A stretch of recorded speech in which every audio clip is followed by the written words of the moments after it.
நமக்கு உதவி தேவைப்பட்ட போதெல்லாம் நமக்கு கை கொடுத்து உதவிய நல்ல கர்த்தருக்கு துதியும் கனமும் உண்டாகட்டும்.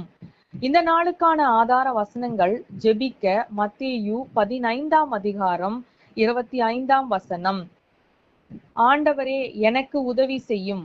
துதிக்க 2 கொரிந்தியர் 6ஆம் அதிகாரம் 2ஆம் வசனம். அனுக்கிரக காலத்திலே நான் உனக்கு செவி கொடுத்து இரட்சண்ய நாளிலே உனக்கு உதவி செய்தேன். நமக்கு உதவி தேவைப்படும் பொழுதெல்லாம் நாம் தயங்காமல் அணுகக்கூடிய ஒரே இடம் கர்த்தருடைய சமூகமே. நல்ல மனம் படைத்தவர்கள் கூட சில வேளைகளில் நமக்கு உதவ முடியாமல் போகலாம்.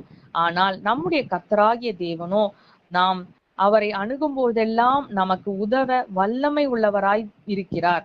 அவரால் செய்யக்கூடாத அதிசயமான காரியம் ஒன்றும் இல்லை என்பதையும் நாம் அறிவோம். ஆகவே இந்த நாள் நாம் ஜெபிக்க வேண்டியது, கர்த்தருடைய உதவியை பெற்றுக்கொள்ள பாத்திரவான்களாய் கர்த்தர் நம்மை உருவாக்க வேண்டும் என்றும், அவருடைய கிருபையை தக்க வைத்துக் கொள்ள கர்த்தர் நமக்கு தேவையான பலனையும் ஒத்தாசையும் பரத்திலிருந்து அனுப்ப வேண்டும் என்றும் காத்திருந்து ஜெபிக்கலாம்.